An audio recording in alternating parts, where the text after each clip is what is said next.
Hi guys, welcome back to my YouTube blog. ಎಲ್ಲರೂ ಹೇಗಿದ್ದೀರಾ? I hope ಎಲ್ಲರೂ ಚೆನ್ನಾಗಿದ್ದೀರಾ ಅಂತ ಅಂದ್ಕೊಳ್ತೀನಿ. ಇವತ್ತು ಬುಧವಾರದ ಮಧ್ಯಾಹ್ನದಿಂದ ಬ್ಲಾಗ್ ಸ್ಟಾರ್ಟ್ ಮಾಡಿದ್ದೀನಿ. ಪೂಜೆ ಎಲ್ಲ ಮುಗಿಸ್ಕೊಂಡಾದ್ಮೇಲೆ ಸ್ವಲ್ಪ ಪೂಜೆ ಮುಗಿಸ್ಕೊಬೇಕಾದ್ರೆ ವ್ಲಾಗ್ ಮಾಡ್ಕೊಳ್ಳೋದಕ್ಕಾಗಲಿಲ್ಲ. ಅದರಿಂದ ಹಾಗೇ ಒಂದು ಕ್ಲಿಪ್ಪಿಂಗ್ ತೊಗೊಂಡಿದ್ದೀನಿ. ನಮ್ಮ ಮನೇಲಿ ಸ್ವಲ್ಪ ಬುಧವಾರ ಅಂತಂದರೆ ವಿಶೇಷವಾದ ದಿನ.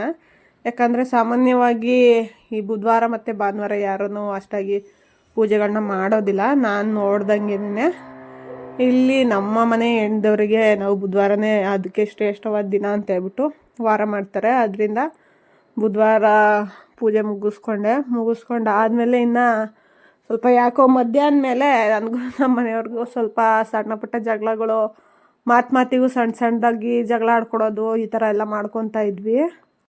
ಜಗಳ ಅಂದರೆ ಅಂಥ ದೊಡ್ಡ ಜಗಳ ಅಲ್ಲ, ಸುಮ್ಮನೆ ಈ ಸಣ್ಣ ಮಾತುಗಳಿಗೂ ನೀನು ಹಿಂಗಂದೆ ನಾನು ಹಂಗಂದೆ ಅಂತ ಅಂದ್ಕೊಂಡು ಯಾಕೋ ಮಾತಿಗೂ ಸ್ವಲ್ಪ ಯಾಕೋ ಕಂಫರ್ಟಬಲೇ ಇರಲಿಲ್ಲ. ಜಗಳ ಆಡ್ಕೊತಾನೆ ಇದ್ವಿ. ಅದರಿಂದ ಸರಿಯಾಗಿ ವ್ಲಾಗ್ ಮಾಡ್ಕೊಳ್ಳೋದಕ್ಕೂ ಆಗಲಿಲ್ಲ.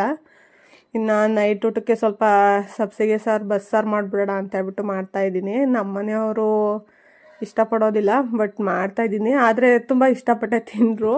ಯಾಕಂದರೆ ಅವ್ರಿಗೆ ಅದೇನೋ ಸಬ್ಸಿಗೆ ಸೊಪ್ಪಿಂದು ಸ್ಮೆಲ್ಲು ಇಷ್ಟ ಆಗೋದಿಲ್ವಂತೆ. ನಾನು ಸ್ವಲ್ಪ ಸೊಪ್ಪೆಲ್ಲ ನಾನು ಚೆನ್ನಾಗಿ ತಿಂತೀನಿ, ಅದರಿಂದಾಗಿ ತೊಗೊಂಡಿದ್ದೆ. ಯಾಕಂದರೆ ಸಾಂಬಾರು ತುಂಬ ಟೇಸ್ಟ್ ಚೆನ್ನಾಗಿ ಬರುತ್ತೆ. ಅವ್ರೇನಕ್ಕೆ ಆ ಥರ ಹೇಳ್ತಿದ್ರು, ಅವ್ರಿಗೇನಕ್ಕೆ ಇಷ್ಟ ಆಗ್ತಿಲ್ವೋ ನಿಜ ನನಗಂತೂ ಗೊತ್ತಿಲ್ಲ.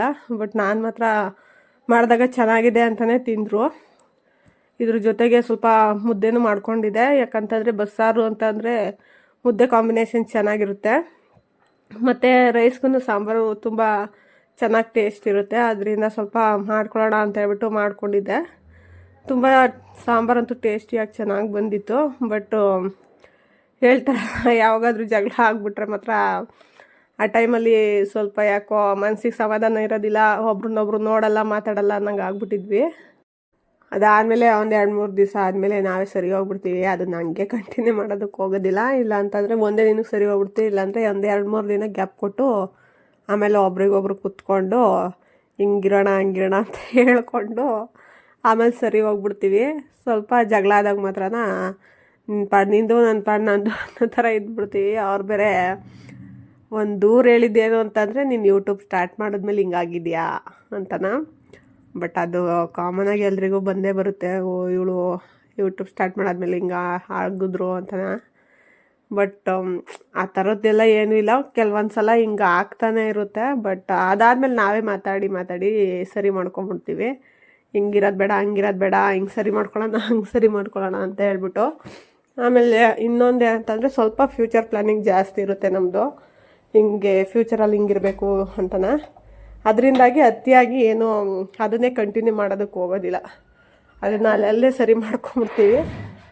ಇಲ್ಲ ಅಂದರೆ ದೇವಸ್ಥಾನಕ್ಕೆ ಹೋಗಿ ಬರೋದೋ ಇಲ್ಲ ಹೊರಗಡೆ ಹೋಗಿ ಬರೋದೋ ಈ ಥರ ಮಾಡ್ಕೊತೀವಿ. ಆವಾಗ ಸರಿ ಹೋಗ್ಬಿಡುತ್ತೆ ಎಲ್ಲನ. ಏನು ಜಗಳನೂ ಇರೋದಿಲ್ಲ, ಏನೂ ಇರೋದಿಲ್ಲ. ನನಗೆ ಒಂದು ಪಾನಿಪುರಿ ಕೊಡಿಸ್ಬಿಟ್ರೆ ನಾನು ಅಲ್ಲೇ ಸರಿ ಹೋಗ್ಬಿಡ್ತೀನಿ. ಅಷ್ಟೇ ನಮ್ಮದು ಬಜೆಟು. ಇಲ್ಲ ಅಂತಂದರೆ ಏನಾದರೂ ತಿನ್ನೋ ಐಟಮಲ್ಲೇ ನಾನು ಸರಿ ಹೋಗ್ಬಿಡ್ತೀನಿ. ಇನ್ನು ಎಕ್ಸ್ಟ್ರಾ ಏನಂತೂ ಕೇಳೋದಕ್ಕೆ ಹೋಗೋದಿಲ್ಲ. ಜಾಸ್ತಿ ಕಾಸ್ಟ್ಲಿ ಎಲ್ಲ ದುಡ್ಡು ಖರ್ಚು ಮಾಡಿಸೋದು ಆ ಥರ ಎಲ್ಲ ಏನು ಮಾಡೋದಿಲ್ಲ. ಸುಮ್ಮನೆ ತಿನ್ನೋ ಅಂಥ ವಿಚಾರದಲ್ಲೇ ಹಂಗೆ ಸರಿ ಹೋಗ್ಬಿಡ್ತೀನಿ. ಇನ್ನು ಅದಾದಮೇಲೆ ಸ್ವಲ್ಪ ಅಡುಗೆದು ಸ್ವಲ್ಪ ಹೇಳ್ಬಿಡೋಣ. ಯಾಕಂತಂದರೆ ಕೆಲವೊಬ್ಬರು ನೋಡ್ತಾ ಇರ್ತಾರೆ. ಅದರಿಂದ ಅವ್ರಿಗೂ ಅಡುಗೆಗಳ ಬಗ್ಗೆನೂ ಸ್ವಲ್ಪ ಗಮನ ಕೊಡಬೇಕಾಗುತ್ತೆ. ಇನ್ನು ಸಾಂಬಾರಿಗೆ ಈರುಳ್ಳಿ, ಬೆಳ್ಳುಳ್ಳಿ, ಸಾಸಿವೆ, ಜೀರಿಗೆ ಮತ್ತು ಕರ್ಬೇವಿನ ಸೊಪ್ಪು, ಒಣಮೆಣ್ಸಿನ್ಕಾಯಿ ಹಾಕ್ಕೊಂಡು ಫ್ರೈ ಮಾಡಿಕೊಂಡು ಅದಕ್ಕೇ ಸ್ವಲ್ಪ ಫ್ರೈ ಮಾಡ್ಕೊಂಡಿರೋದನ್ನೆಲ್ಲ ಎತ್ತಿಟ್ಟು ಅದೇ ಬಾಣಲಿಗೆ ಸ್ವಲ್ಪ ಕೊತ್ತಂಬರಿ ಸೊಪ್ಪು ಹಾಕ್ಕೊಂಡು ಬಾಡಿಸ್ಕೊತಾ ಇದ್ದೀನಿ. ಯಾಕಂತಂದರೆ ಅದು ಕೊತ್ತಂಬರಿ ಸೊಪ್ಪಿಂದು ಹಸಿ ಸ್ಮೆಲ್ಲು ನಮ್ಮ ಮನೆಯವ್ರಿಗೆ ಅಷ್ಟು ಇಷ್ಟ ಆಗೋದಿಲ್ಲ. ಅದರಿಂದ ಸ್ವಲ್ಪ ಎಣ್ಣೆ ಹಾಕ್ಕೊಂಬಿಟ್ಟು ಈ ಥರ ಬಾಡಿಸ್ಕೊಂಡ್ರೆ ಟೇಸ್ಟ್ ಚೆನ್ನಾಗಿರುತ್ತೆ. ಅದರಿಂದ ಈ ಥರ ಬಾಡಿಸ್ಕೊತಾ ಇದ್ದೀನಿ. ಇನ್ನು ಅದಕ್ಕೆ ಸೊಪ್ಪು ಹಾಕ್ಕೊಂಡು ಸ್ವಲ್ಪ ಮಿಕ್ಸ್ ಮಾಡಿಕೊಂಡು ರುಬ್ಬೋದಕ್ಕೆ ಎತ್ತಿಟ್ಕೊಂಡೆ. ಅದಾದಮೇಲೆ ಇನ್ನು ಸೊಪ್ಪಿಗೂ ಒಗ್ಗರಣೆ ಹಾಕ್ಕೊಂಬಿಡೋಣ ಅಂತೇಳ್ಬಿಟ್ಟು ಒಗ್ಗರಣೆ ಹಾಕ್ಕೊತಾ ಇದ್ದೀನಿ. ಅದಕ್ಕೆ ಸ್ವಲ್ಪ ಸಾಸಿವೆ ಹಾಕಿ ಸಾಸಿವೆ ಸಿಡ್ದಾದ್ಮೇಲೆ ಒಣಮೆಣ್ಸಿನ್ಕಾಯಿ ಕಟ್ ಮಾಡಿ ಹಾಕ್ಕೊತಾ ಇದ್ದೀನಿ. ಸ್ವಲ್ಪ ಖಾರವಾಗಿದ್ದರೆ ಚೆನ್ನಾಗಿರುತ್ತೆ ಅಂತ ಹೇಳ್ಬಿಟ್ಟು ಫಸ್ಟೇ ಸ್ವಲ್ಪ ಮೆಣಸಿನ್ಕಾಯಿ ಕಟ್ ಮಾಡಿ ಹಾಕ್ಕೊಂಡು ಎಣ್ಣೆಯಲ್ಲಿ ಸ್ವಲ್ಪ ಫ್ರೈ ಆದಾದಮೇಲೆ ಈರುಳ್ಳಿ ಹಾಕ್ಕೊತಾ ಇದ್ದೀನಿ. ಇನ್ನು ಈರುಳ್ಳಿ ಎಲ್ಲ ಬೆಂದಮೇಲೆ ಸೊಪ್ಪು ಹಾಕ್ಕೊಂಡು ಸ್ವಲ್ಪ ಚೆನ್ನಾಗಿ ಕೈ ಆಡಿಸ್ಕೊಂಡ್ರೆ ಆಯಿತು. ಇದಕ್ಕೆ ಸ್ವಲ್ಪ ಕಾಯಿ ತುರಿ ಹಾಕ್ಕೊಂಡ್ರೆ ಇನ್ನೂ ಚೆನ್ನಾಗಿರುತ್ತೆ. ಬಟ್ ನಾನು ಕಾಯೆಲ್ಲ ಬಳಸೋದಿಲ್ಲ, ನನ್ನ ಡೈಲಿ ವ್ಯೂವರ್ಸಿಗೆ ಗೊತ್ತಿರುತ್ತೆ. ಅದರಿಂದ ಕಾಯಿ ಹಾಕ್ಕೊಂಡಿಲ್ಲ, ಸ್ವಲ್ಪ ಕೊತ್ತಂಬರಿ ಸೊಪ್ಪು ಹಾಕ್ಕೊಂಡಿದ್ದೀನಿ. ಸ್ವಲ್ಪ ಅದು ಕೊತ್ತಂಬರಿ ಸೊಪ್ಪಿಂದು ಸ್ಮೆಲ್ಲು ಚೆನ್ನಾಗಿರುತ್ತೆ ಮತ್ತು ತಿನ್ನೋದಕ್ಕೆ ಟೇಸ್ಟು ಚೆನ್ನಾಗಿರುತ್ತೆ. ಅದರಿಂದ ಸೊಪ್ಪಿಗೂ ಸಹ ನಾನು ಕೊತ್ತಂಬರಿ ಸೊಪ್ಪು ಹಾಕ್ಕೊಂಡು ಫ್ರೈ ಮಾಡ್ಕೊಂಡಿದ್ದೀನಿ.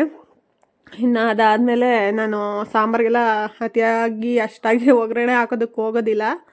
ಯಾಕಂತಂದರೆ ಸ್ವಲ್ಪ ಸೊಪ್ಪಿಗೆ ಒಗ್ಗರಣೆ ಹಾಕ್ಕೊಳ್ತಾ ಇರ್ತೀನಲ್ಲ, ಅದರಲ್ಲೇ ಸ್ವಲ್ಪ ಎತ್ಬಿಟ್ಟು ಸಾಂಬಾರ್ಗೆ ಹಾಕ್ಕೊತೀನಿ ಅಷ್ಟೇ. ಆ ಥರನೇ ಮಾಡ್ಕೊತೀನಿ. ಇಲ್ಲ ಅಂತಂದರೆ ಸೊಪ್ಪೇನು ಇರಲ್ಲ ಅನ್ನೋ ಟೈಮಲ್ಲಿ ಮಾತ್ರ ಸ್ವಲ್ಪ ಸಾಂಬಾರಿಗೆ ಒಗ್ಗರಣೆ ಹಾಕ್ಕೊತೀನಿ ಅಷ್ಟೇ. ಅದಾದಮೇಲೆ ಇನ್ನು ಸಾಂಬಾರೆಲ್ಲ ಕೂಡಿಸ್ಕೊಂಡು ಸಾಂಬಾರಿಗೆ ಎಷ್ಟು ಬೇಕು ಅಷ್ಟು ನೀರು ಹಾಕ್ಕೊಂಡು ಆಮೇಲೆ ಟೇಸ್ಟ್ ಎಲ್ಲ ನೋಡಿ ಉಪ್ಪೆಲ್ಲ ಚೆಕ್ ಮಾಡಿ ಆದಮೇಲೆ ಇನ್ನು ಸಾಂಬಾರು ಕುದಿಯೋದಕ್ಕೆ ಇಟ್ಟೆ. ಅವರು ಸ್ವಲ್ಪ ಅಪ್ಪ ಮಗ ಇಬ್ಬರೂ ಹೊರಗಡೆ ಹೋಗಿದ್ರು. ಯಾಕಂತಂದರೆ ಯುದ್ಧ ಆಗ್ತಿತ್ತಲ್ಲ ಮನೆಯಲ್ಲಿ, ಅದಕ್ಕೆ ಹೋಗಿದ್ರು. ಸ್ವಲ್ಪ ಗಲಾಟೆ ಆಗ್ತಿತ್ತಲ್ಲ ಅದಕ್ಕೆ. ಅದರಿಂದ ಅವರು ಆಚೆ ಹೋಗ್ಬಿಟ್ಟು ಬಂದರು. ಅದಾದಮೇಲೆ ನಾನು ಅಡುಗೆ ಎಲ್ಲ ಮುಗಿಸ್ಕೊಂಡೆ. ಸ್ವಲ್ಪ ಈ ಸೊಪ್ಪು ಸಾಂಬಾರಿಗೆಲ್ಲ ಹುಣಸೆ ಹಣ್ಣಿನ ರಸ ಹಾಕ್ಕೊಂಡ್ರೆ ಚೆನ್ನಾಗಿರುತ್ತೆ. ನಾನು ಹುಣಸೆ ರಸ ಮತ್ತು ಟೊಮೊಟೊ ಎರಡನ್ನೂ ಬಳಸ್ಕೊಂಡೇ ಮಾಡ್ಕೊಂಡಿದ್ದೀನಿ. ಟೊಮೊಟೊ ಇಲ್ಲದೇ ಇರೋ ಟೈಮಲ್ಲಿ ಹುಣಸೆಹಣ್ಣನ್ನೇ ಹಾಕೊಬೋದು. ಹುಣಸೆಹಣ್ಣು ಹಾಕೊಂಡು ತುಂಬ ಚೆನ್ನಾಗಿರುತ್ತೆ ಸಾಂಬಾರು, ಟೇಸ್ಟ್ ಚೆನ್ನಾಗಿ ಬರುತ್ತೆ. ಮನೆ ತುಂಬ ಎಸಿಬಾರ್ದು ಮಗನೇ.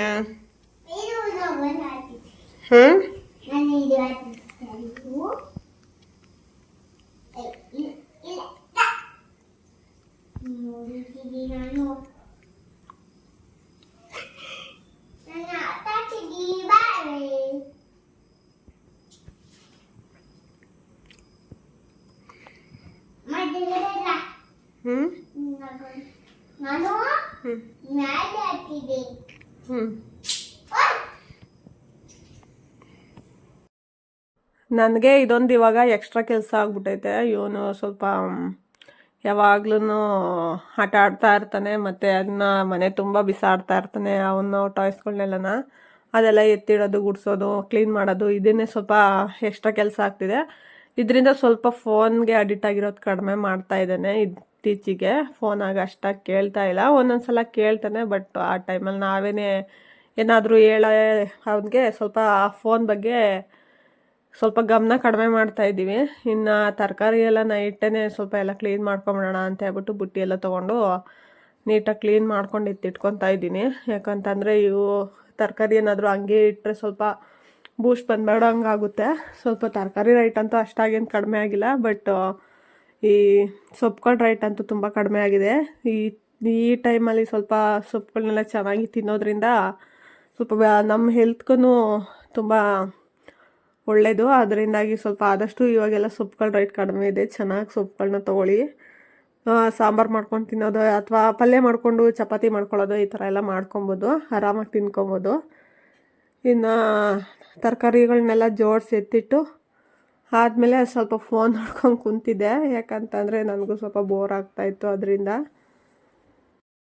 ಇನ್ನು ಊಟ ಮಾಡೋದೆಲ್ಲ ಇನ್ನು ಲೇಟು ಅಂತ ಹೇಳ್ಬಿಟ್ಟು ಅವ್ರು ಬೇರೆ ಇರಲಿಲ್ವಲ್ಲ, ಹೊರಗಡೆ ಹೋಗಿದ್ರಲ್ಲ. ಅದರಿಂದ ನಾನು ಸುಮ್ಮನೆ ಫೋನ್ ನೋಡ್ಕೊಂಡು ಕೂತ್ಕೊಂಡಿದ್ದೆ. ನನಗೆ ಸ್ವಲ್ಪ ಜಾಸ್ತಿ ಏನಾದರೂ ಕೆಲಸ ಮಾಡಿಬಿಟ್ರೆ ನನಗೆ ಬ್ಯಾಕ್ ಪೇನ್ ಬಂದುಬಿಡುತ್ತೆ. ಅದರಿಂದ ಆದಷ್ಟು ಸ್ವಲ್ಪ ರೆಸ್ಟ್ ತೊಗೊಳ್ಳೋದು, ಕೆಲಸ ಮಾಡ್ಕೊಳ್ಳೋದು ಈ ಥರ ಮಾಡ್ಕೊತಾ ಇರ್ತೀನಿ. ಇಲ್ಲ ಅಂತಂದರೆ ಸ್ವಲ್ಪ ನನಗೆ ಈ ಡೆಲಿವರಿ ಆದಾಗ್ಲಿಂದ ಆ ಥರ ನನಗೆ ಬ್ಯಾಕ್ ಪೇನ್ ಸ್ಟಾರ್ಟ್ ಆಗಿಬಿಟ್ಟಿದೆ. ಸ್ವಲ್ಪ ಒಂದು ವರ್ಷದವರೆಗೂ ನನಗೆ ಅಷ್ಟಾಗಿ ಏನು ಕಾಣಿಸ್ಕೊಳ್ಳಲಿಲ್ಲ. ಅದಾದಮೇಲೆ ಒಂದು ವರ್ಷದ ಪಾಪು ಆದಮೇಲೆ ಸ್ವಲ್ಪ ನನಗೆ ಅವಾಗೆಲ್ಲ ಸ್ವಲ್ಪ ನಮ್ಮ ಅಮ್ಮಗೆ ಹುಷಾರಿಲ್ಲ ಅಂತ ಹೇಳ್ಬಿಟ್ಟು ಆ ಟೈಮಲ್ಲಿ ಜಾಸ್ತಿ ಓಡಾಡೋದ್ನಲ್ಲ, ಅದರಿಂದ ಏನಾದರೂ ನನಗೆ ಬ್ಯಾಕ್ ಪೇನ್ ಜಾಸ್ತಿ ಆಯಿತೋ ಏನೋ ಗೊತ್ತಿಲ್ಲ. ತುಂಬ ಲಗೇಜ್ಗಳು ತೊಗೊಂಡು ಯಾವಾಗಲೂ ಹಾಸ್ಪಿಟ್ಲಲ್ಲೆಲ್ಲ ಇದ್ಕೊಂಡು ತುಂಬ ವನವಾಸ ಪಟ್ಬಿಟ್ಟಿದ್ದೀನಿ. ಆ ಆವಾಗಿಂದ ಸ್ವಲ್ಪ ನನಗೆ ಬ್ಯಾಕ್ ಪೇನ್ ಸ್ಟಾರ್ಟ್ ಆಗಿದ್ದು. ಅದಾದಮೇಲೆ ಇವಾಗ್ಲೂ ಅಷ್ಟೇ ಬ್ಯಾಕ್ ಪೇನ್ ಇದೆ. ಜಾಸ್ತಿ ಕೆಲಸ ಮಾಡೋದಕ್ಕಾಗೋದಿಲ್ಲ ನನಗೆ. ಇನ್ನು ಅವರು ಬಂದರು, ನಮ್ಮ ಮನೆಯವರು ನಮ್ಮ ಪಾಪು ಬಂದಾದಮೇಲೆ ಅವ್ರಿಗೂ ಸ್ವಲ್ಪ ಊಟ ಎಲ್ಲ ಹಾಕ್ಕೊಟ್ಟು ಇನ್ನು ನಾನು ಊಟ ಮುಗಿಸ್ಕೊಂಡಾದಮೇಲೆ ಸ್ವಲ್ಪ ಕೊತ್ತಂಬರಿ ಸೊಪ್ಪು ಎಲ್ಲ ಇತ್ತು, ಎಲ್ಲ ಸೋಸಿ ಎತ್ತಿಟ್ಕೊಳ್ಳೋಣ ಅಂತ ಹೇಳ್ಬಿಟ್ಟು ಸೋಸ್ತಾ ಇದ್ದೀನಿ. ಸ್ವಲ್ಪ ಪುದೀನ, ಕೊತ್ತಂಬರಿ ಮತ್ತು ಮೆಂತ್ಯ ಸೊಪ್ಪು ಈ ಥರದ್ದೆಲ್ಲ ತೊಗೊಂಡಿದ್ದೆ. ಸ್ವಲ್ಪ ಇವಾಗ ಮಳೆ ಟೈಮಲ್ವಾ, ಪರವಾಗಿಲ್ಲ ಇರುತ್ತೆ ಅಂತ ಹೇಳ್ಬಿಟ್ಟು ತೊಗೊಂಡಿದ್ದೆ. ನಾನು ಜಾಸ್ತಿ ತೊಗೊಳ್ತಾ ಇರಲಿಲ್ಲ, ನಮ್ಮ ಮನೇಲಿ ಫ್ರಿಡ್ಜ್ ಇಲ್ವಲ್ಲ, ಅದರಿಂದ ಸ್ವಲ್ಪ ಇಟ್ಟರೂ ಒಣಗೋಗ್ಬಿಡುತ್ತೆ ಅಂತ ಹೇಳ್ಬಿಟ್ಟು ಜಾಸ್ತಿ ತೊಗೊತಾ ಇರಲಿಲ್ಲ. ಇವಾಗ ಸ್ವಲ್ಪ ಮಳೆ ಇರೋದ್ರಿಂದ ಒಂದು 2-3 ದಿನ ಮೇಂಟೈನ್ ಮಾಡ್ಬೋದು, ಅದೇನು ಅಷ್ಟು ಒಣಗೋಗೋದಿಲ್ಲ. ಅದರಿಂದ ತೊಗೊಂಡಿದ್ದೆ, ಎಲ್ಲ ಬಿಡಿಸಿ ಎತ್ತಿಡೋಣ ಅಂತ ಹೇಳ್ಬಿಟ್ಟು ಬಿಡಿಸ್ತಾ ಇದ್ದೀನಿ. ಅದೇ ಟೈಮಲ್ಲೇ ನನ್ನ ಮಗನೂ ಫೋನ್ ಅಲ್ಲಾಡಿಸೋದು ಮತ್ತು ಕಲರ್ ಚೇಂಜ್ ಮಾಡೋದು, ಇದರಲ್ಲಿ ರಿಂಗ್ ಲೈಟಲ್ಲಿ ಆ ಥರ ಮಾಡ್ತಾಯಿದ್ದ. ಅದನ್ನೆಲ್ಲ ಸ್ವಲ್ಪ ವಿಡಿಯೋನ ಕ್ಲಿಪ್ಪಿಂಗ್ ಎಲ್ಲ ಸ್ವಲ್ಪ ಕಟ್ ಮಾಡಿದ್ದೀನಿ. ಯಾಕಂತಂದರೆ ಬ್ರೈಟ್ನೆಸ್ ಕಡಿಮೆ ಆಯಿತು ಅಂತಂದರೆ ವಿಡಿಯೋ ಕ್ಲಾರಿಟಿನೇ ಹೋಗ್ಬಿಡುತ್ತೆ. ಕೆಲವೊಂದು ಸಲ ವಿಡಿಯೋನೂ ಚೆನ್ನಾಗಿ ಬರೋದಿಲ್ಲ. ಅದರಿಂದಾಗಿ ಅದೊಂದು ಕ್ಲಿಪ್ಪಿಂಗ್ಗಳನ್ನೆಲ್ಲ ಕಟ್ ಮಾಡಿದ್ದೀನಿ, ಜಾಸ್ತಿ ಹಾಕೋದಕ್ಕೆ ಹೋಗಿಲ್ಲ. ಇನ್ನು ನಮ್ಮ ಮನೆಯವರು ಇನ್ನು 11 ಗಂಟೆ ರಾತ್ರಿ ಆದರೂ ಕೆಲಸ ಮಾಡ್ಕೊಂಡೆ ಕೂತ್ಕೊ ಅಂತ ಹೇಳ್ಬಿಟ್ಟು ಬಂದು ಲೈಟ್ ಆಫ್ ಮಾಡಿಬಿಟ್ರು. ಹೋಗಿ ಮಲ್ಕೊಂಡೆ. ಅದಕ್ಕೆ ಬುಧವಾರದ ವ್ಲಾಗು ಇಲ್ಲಿಗೆ ಎಂಡ್ ಆಗ್ತಿದೆ. ಇನ್ನು ನೆಕ್ಸ್ಟು ಗುರುವಾರದ ವ್ಲಾಗ್ನ ನಾನು ಕಂಟಿನ್ಯೂ ಮಾಡ್ತೀನಿ. ಇನ್ನು ಗುರುವಾರ ಬೆಳಗ್ಗೆ ವ್ಲಾಗಿದ್ದು, ಇವನ್ನ ಕರ್ಕೊಂಡೋಗಿ ಸ್ಕೂಲಿಗೆ ಬಿಟ್ಬಿಟ್ಟು ಬರೋಣ ಅಂತ ಹೇಳ್ಬಿಟ್ಟು ಹೋಗ್ತಾಯಿದ್ದೆ. ಅವ್ನಿಗೆ ಇನ್ನೂ ಬ್ಯಾಗ್ ಎಲ್ಲ ತಂದುಕೊಟ್ಟಿಲ್ಲ, ಆದರೂ ಅವ್ನು ಬಿಡೋದಿಲ್ಲ. ಅವ್ರ ಅಪ್ಪಂದು ಕಾರಿಂದ ಕಲ್ಯಾಣಿ ಬ್ಯಾಗು ಅದನ್ನು ತಗೊಂಡು ಹಾಕ್ಕೊಂಡು ಓಡಾಡ್ತಿದ್ದ. ಅದಾದಮೇಲೆ ಸ್ವಲ್ಪ ನಾನು ಕಬೋರ್ಡೆಲ್ಲ ಕ್ಲೀನ್ ಮಾಡೋದ್ನಲ್ಲ, ಅಲ್ಲಿ ಬ್ಯಾಗ್ಗಳು, ಹಳೆ ಬ್ಯಾಗ್ಗಳನ್ನೆಲ್ಲ ಬಿಸಾಕಿದ್ದೆ ಬೇಡ ಅಂತ ಹೇಳ್ಬಿಟ್ಟು. ಹಂಗೆ ಎತ್ತಿಡೋಣ, ಹಳೆ ಬಟ್ಟೆಗಳನ್ನ ಎಲ್ಲ ಹಾಕಿ ಇಡೋದಕ್ಕೆ ಸರಿ ಹೋಗುತ್ತೆ ಅಂತ ಹೇಳ್ಬಿಟ್ಟು ಎತ್ತಿ ಮೇಲೆ ಬಿಸಾಕಿದ್ದೆ. ಅದನ್ನು ನೋಡಿ ಎತ್ಕೊಂಬಿಟ್ಟು ನನಗೆ ಆರೆಂಜ್ ಕಲರ್ ಬ್ಯಾಗ್ ಬೇಕು ಅಂತ ಹೇಳ್ಬಿಟ್ಟು ಅದನ್ನೇ ಎತ್ಕೊಂಬಂದ. ಸರಿ ಆಯಿತು, ಸದ್ಯಕ್ಕೆ ನೀನು ಹೆಂಗೋ ಸ್ಕೂಲ್ಗೆ ಹೋಗ್ಬಿಟ್ರೆ ಸಾಕು ಅಂತ ಹೇಳ್ಬಿಟ್ಟು ಕರ್ಕೊಂಡೋಗಿದ್ವಿ. ಬಟ್ ಇವರಂತೂ ಸಕ್ಕತ್ತಾಗಿ ಟ್ವಿಸ್ಟ್ ಕೊಟ್ಟರು. ನಾನು ಬಿಟ್ಬಿಟ್ಟು ಬಂದಿದ್ದೀನಿ. ಇವನ ಫ್ರೆಂಡ್ ಇಬ್ಬರೂ ಕರ್ಕೊಂಡೋಗಿದ್ವಿ. ಇರಲಿ, ಇವನು ರೂಢಿ ಆಗಲಿ ಅಂತ ಹೇಳ್ಬಿಟ್ಟು ಅವನು ಕರ್ಕೊಂಡೋಗಿದ್ವಿ. ಇವನೇನು ಮಾಡೋನೆ, ಅವ್ರ ಅಮ್ಮ ಬರೋವರೆಗೂ ಓಡಾಡ್ಕೊಂಡು ಕುತ್ಕೊಂಬಿಟ್ಟಾನೆ, ನನಗೆ ಅಮ್ಮ ಬೇಕು ಅಂತನ. ಇವನಿಗೆ ಕನ್ನಡ ಬೇರೆ ಬರಲ್ವಲ್ಲ. ಇವ್ರೇನು ಮಾಡೋರೆ, ಇವನು ಅಳೋದು ನೋಡೋಕ್ಕಾಗ್ದಲೇ ಅವ್ರ ಮೇಡಮ್ ಫೋನ್ ಮಾಡಿದ್ದಾರೆ. ಚಿಕ್ಕ ಹುಡುಗ ಅಲ್ವಾ ಅವನು, ಅಷ್ಟಾಗಿನ್ನ ಅವ್ರ ಅಮ್ಮನ ಬಿಟ್ಬಿಟ್ಟು ಇರೋದಿಲ್ಲ. ಅದರಿಂದ ಕರ್ಕೊಂಡೋಗಿ ಅಂತ ಹೇಳ್ಬಿಟ್ಟು ಮೇಡಮ್ಮು ಫೋನ್ ಮಾಡಿದ್ದಾರೆ. ಇವ್ರಮ್ಮ ಹೋದರೆ ಅವನು ಬಿಡ್ತಾ ಇಲ್ವಂತೆ ಮನೆಗೆ ಬರೋಕ್ಕೆ. ಇವನು ಇಲ್ಲೇ ಇರು ಅಂತ ನನ್ನ ಮಗ ಹೇಳ್ಯವನಂತೆ, ಇವನು ಮನೆಗೆ ಹೋಗೋಣ ಬಾ ಅಂತ ಹೇಳ್ಬಿಟ್ಟು ಇವನು ಹೇಳ್ಯವನಂತೆ. ಇಬ್ಬರು ತಪ್ಕೊಂಡು ಅಳ್ತಾ ಇದ್ರಂತೆ. ಅದಕ್ಕೆ ಮೇಡಮ್ಮು ಇನ್ನೇನು ಅಕ್ಕಪಕ್ಕ ಮನೆಯೇ ಅಲ್ವಾ ಅಂತ ಹೇಳ್ಬಿಟ್ಟು ಫೋನ್ ಮಾಡಿದ್ರು ನನಗೆ. ಹಿಂಗೆ ಇಬ್ಬರು ಅಳ್ತವ್ರಮ್ಮ ಅಂತನ. ಸರಿ ಆಯಿತು ಕಳಿಸಿ ಮೇಡಮ್ ಅಂತ ಅಂದೆ. ಇವನು ಇರಿಸ್ಕೊಳ್ಳಿ ಅಂತಲೇ ಹೇಳ್ದೆ. ಅವ್ರೇನು ಮಾಡೋರೆ, ಅವ್ರ ಅಮ್ಮ ಸ್ವಲ್ಪ ಕನ್ನಡ ಬರಲ್ವಲ್ಲ, ಅದರಿಂದ ಇಲ್ಲ ಕಳಿಸಿ ಕರ್ಕೊಂಡು ಹೋಗ್ತೀನಿ ಅಂತ ಹೇಳ್ಬಿಟ್ಟು ಇಬ್ಬರೂ ಕರ್ಕೊಂಬಂದಿದ್ರು. ಹಂಗೆ ಮಾಡಿ 1 ಅವರೂ ಇದ್ದಿಲ್ಲ, ಕರ್ಕೊಂಬಂದ್ಬಿಟ್ಟಿದ್ದಾರೆ. ಇನ್ನು ನೆಕ್ಸ್ಟ್ ಡೇಯಿಂದ ಇವನು ಕರ್ಕೊಂಡು ಹೋಗೋದು ಬೇಡ ಅಂತ ಹೇಳ್ಬಿಟ್ಟು ಇವನೊಂದು ಮನೇಲಿ ಬಿಟ್ಬಿಟ್ಟು ನನ್ನ ಮಗನ ಮಾತ್ರ ಕರ್ಕೊಂಡೋಗಿ ಬಿಡ್ತಾ ಇದ್ದೀವಿ. ಯಾಕಂತಂದರೆ ಇಬ್ಬರು ಸೇರಿರತ್ತವ, ಇಲ್ಲ ಅಲ್ಲಿರಲ್ಲ, ಇಲ್ಲ ಅಂತಂದರೆ ಮನೆಗೆ ಬಂದೇ ಬರ್ತಾರೆ. ಇವನಿನ್ನ ಚಿಕ್ಕವನಾಗಿರೋದ್ರಿಂದ ಇವನು ಇವ್ರಮ್ಮನ 1 ನಿಮಿಷನೂ ಬಿಟ್ಟಿರೋದೇ ಇಲ್ಲ. ನಾವಿದ್ದರೆ 1 ಅವರ್ 2 ಅವರ್ ಇರ್ತಾನೆ. ನಾನಿರೋವರೆಗೂ ಇದ್ದ. ಅದಾದಮೇಲೆ ನಾನು ಬಂದಮೇಲೆ ಅಳ್ತಿದ್ನಂತೆ. ಅವರಮ್ಮ ಮುಂಚೆನೇ ಬಂದುಬಿಟ್ಟಿದ್ರು ಬಿಟ್ಬಿಟ್ಟು. ನಾನೊಂದು ಸ್ವಲ್ಪ ಹೊತ್ತು ಇದ್ಬಿಟ್ಟು ಬಂದಿದ್ದೆ. ಇವನು ನಾನು ಬಂದಾದಮೇಲೆ ಅಳ್ತಿದ್ದಾನೆ ಅಂತ ಹೇಳ್ಬಿಟ್ಟು ಕರ್ಕೊಂಬರಕ್ಕೆ ಅವರಮ್ಮ ಹೋದರೆ ಅವನು ಜೊತೆಲೇ ಕರ್ಕೊಂಬಂದ್ಬಿಟ್ಟಿದ್ದಾನೆ. ಅದರಿಂದಾಗಿ ನಾನು ನೆಕ್ಸ್ಟ್ ಡೇಯಿಂದ ಇವನಿಗೆ ಕಳಿಸ್ಲಿಲ್ಲ. ನನ್ನ ಮಗನ ಒಬ್ಬನೇ ಕಳಿಸ್ಬಿಟ್ಟು ಬಿಟ್ಬಿಟ್ಟು ಬಂದ್ಬಿಡ್ತಾ ಇದ್ದೀನಿ. ಇನ್ನು ಸಂಜೆ ಮೇಲೆ ಇಲ್ಲೇ ನಮ್ಮ ಏರಿಯಾದಲ್ಲೇ ಒಂದು ಅರಿಶಿನ ಕುಂಕುಮಕ್ಕೆ ಅಂತ ಕರೆದಿದ್ರು. ಸ್ವಲ್ಪ ಹೆಣ್ಮಕ್ಳು ಮೆಚೂರ್ಡ್ ಆದಾಗ ಅರಿಶಿನ ಕುಂಕುಮಕ್ಕೆ ಅಂತ ಕರೀತಾರಲ್ಲ, ಆ ಥರ ಕರೆದಿದ್ರು. ಅಲ್ಲಿಗೆ ಹೋಗಿದ್ವಿ. ಇನ್ನು ಅಲ್ಲಿಗೆ ಹೋದ್ರೂ ಇವ್ರು ತರಲೆ ನನ್ನ ಮಕ್ಕಳು ಸುಮ್ಮನೆ ಇರ್ತಾರೆ, ಸುಮ್ಮನೆ ಕೂತ್ಕೊತಾನೆ ಇರಲಿಲ್ಲ. ನಮಗೇನೆ ಸ್ವಲ್ಪ ಅವ್ರು ಏನು ಅಂದ್ಕೊತಾರೋ ಅಂತ ಅನಿಸೋದು. ಬಟ್ ಅವರು ಕೆಲವೊಬ್ರು ಅರ್ಥ ಮಾಡ್ಕೊತಾರೆ, ಕೆಲವೊಬ್ರು ಇದೇನು ಈ ಮಕ್ಳುಗಳು ಹಿಂಗೆ ಆಡ್ತಾರೆ, ಮನೆಯೆಲ್ಲ ಗಲೀಜು ಮಾಡ್ತಾರೆ, ಸೋಫಾ ಎಲ್ಲ ತೊಳಿತಾರೆ ಅಂತ ಅಂದ್ಕೊತಾರೆ. ಆದ್ದರಿಂದ ನನಗೆ ಒಂಥರ ಹಿಂಸೆ ಅನ್ನಿಸ್ತಿತ್ತು, ಎಷ್ಟೊತ್ತಿಗೆ ಕರ್ಕೊಂಡು ಹೋಗ್ಬಿಡ್ತೀನೋ ಅಂತನ. ಅವರು ಸ್ವಲ್ಪ 9 ಜನ ಆಗಲಿ ಅಂತ ಹೇಳ್ಬಿಟ್ಟು ಅರಿಶಿನ ಕುಂಕುಮ ಕೊಡೋದಕ್ಕೆ 9 ಜನ ಬೇಕು ಅಂತ ಹೇಳ್ಬಿಟ್ಟು ಸ್ವಲ್ಪ ವೆಯ್ಟ್ ಮಾಡಿಸ್ತಾಯಿದ್ರು. ನಾವು ಸ್ವಲ್ಪ ಕರೆಕ್ಟ್ ಟೈಮ್ಗೆ ಹೋದ್ವಿ, ಬಟ್ ಇನ್ನು ಜನ ಎಲ್ಲ ಬಂದಿರಲಿಲ್ಲ.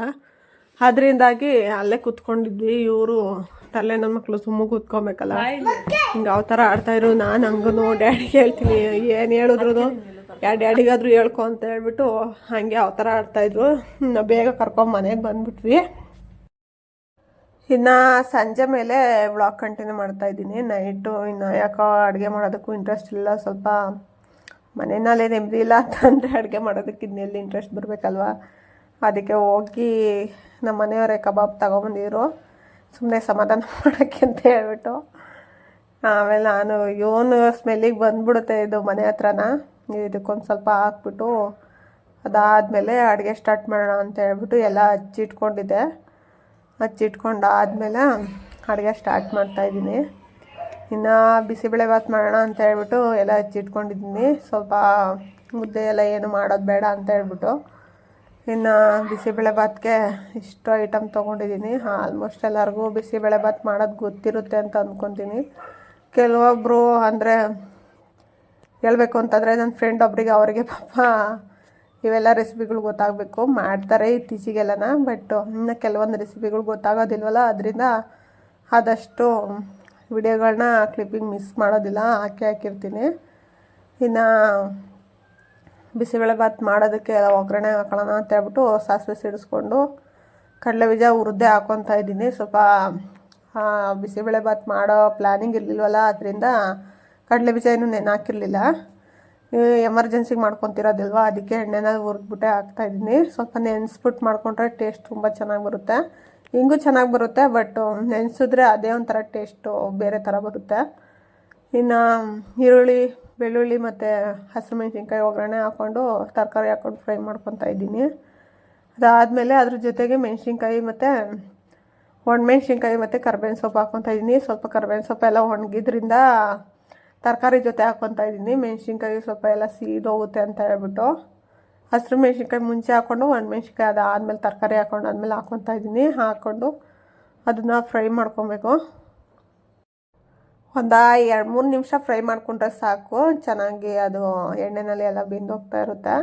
ಅದಾದಮೇಲೆ ಅದ್ರ ಜೊತೆಗೆ ಸ್ವಲ್ಪ ಟೊಮೊಟೊ ಹಾಕ್ಕೊಂಡು ಅದ್ರ ಮೇಲೆ ಶುಂಠಿ ಬೆಳ್ಳುಳ್ಳಿ ಪೇಸ್ಟ್ ಹಾಕ್ಕೊತಾ ಇದ್ದೀನಿ. ಶುಂಠಿ ಬೆಳ್ಳುಳ್ಳಿ ಪೇಸ್ಟ್ ಮುಂಚೆನೇ ಹಾಕ್ಕೊಂಡ್ರೆ ಸ್ವಲ್ಪ ತಳ ಹಿಡಿಯುತ್ತೆ ಅಂತ ಹೇಳ್ಬಿಟ್ಟು ಟೊಮೊಟೊ ಜೊತೆ ಹಾಕ್ಕೊತಾ ಇದ್ದೀನಿ. ಅದ್ರ ಜೊತೆಗೆ ಅಡುಗೆ ಅರಿಶಿನ ಮತ್ತು ಉಪ್ಪು ಹಾಕ್ಕೊಂಡು ಸ್ವಲ್ಪ ಫ್ರೈ ಮಾಡಿಕೊಂಡು ಒಂದು 2 ನಿಮಿಷ ಲಿಡ್ ಕ್ಲೋಸ್ ಮಾಡಿ ಸ್ವಲ್ಪ ಅದು ಎಲ್ಲ ತರಕಾರಿ ಎಲ್ಲ ಬೇಯೋ ತನಕ ಸ್ವಲ್ಪ ಒಂದು 2-3 ನಿಮಿಷ ಮುಚ್ಚಳ ಮುಚ್ಚಿದ್ರೆ ಸಾಕು. ಅದಾದಮೇಲೆ ಸ್ವಲ್ಪ ಕೈ ಆಡಿ ಇದ್ರ ಜೊತೆಗೇ ಅಕ್ಕಿ ಮತ್ತು ತೊಗರಿಬೇಳೆನ ಹಾಕ್ಕೊತಾ ಇದ್ದೀನಿ.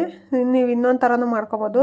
ಅಕ್ಕಿ, ತೊಗರಿಬೇಳೆ ಮತ್ತು ತರಕಾರಿ ಎಲ್ಲನ ಒಂದು ಸತಿ ಬೇಯಿಸ್ಕೊಂಡು ಅದಾದಮೇಲೆ ಒಗ್ಗರಣೆ ಕೊಟ್ಕೊಂಡ್ರೂ ಅದು ಚೆನ್ನಾಗಿರುತ್ತೆ. ಯಾವಾಗಾದರೂ ನೆಕ್ಸ್ಟ್ ಟೈಮ್ ಮಾಡಿದ್ರೆ ಆ ಥರ ಮಾಡಿ ತೋರಿಸ್ತೀನಿ.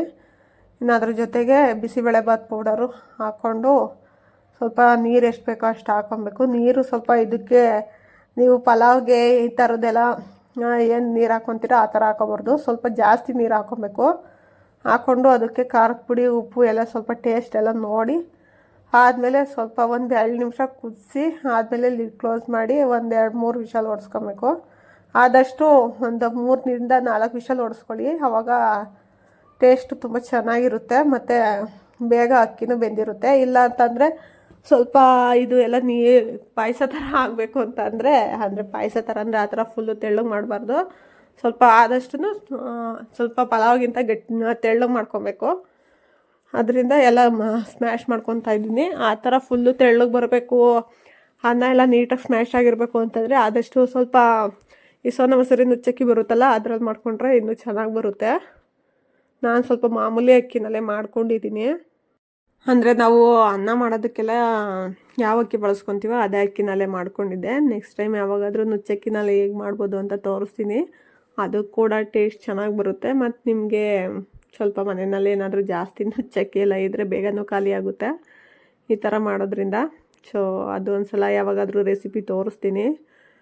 ಇವತ್ತಿನ ವ್ಲಾಗ್ ಇಷ್ಟೇ, ಬುಧವಾರ ಮತ್ತು ಗುರುವಾರ ವ್ಲಾಗು. ಜಾಸ್ತಿ ವಿಡಿಯೋ ಮಾಡೋದಕ್ಕೆಲ್ಲ ಇಂಟ್ರೆಸ್ಟ್ ಇರಲಿಲ್ಲ, ವ್ಲಾಗ್ ಮಾಡೋದಕ್ಕೆ ಇಂಟ್ರೆಸ್ಟ್ ಇರಲಿಲ್ಲ.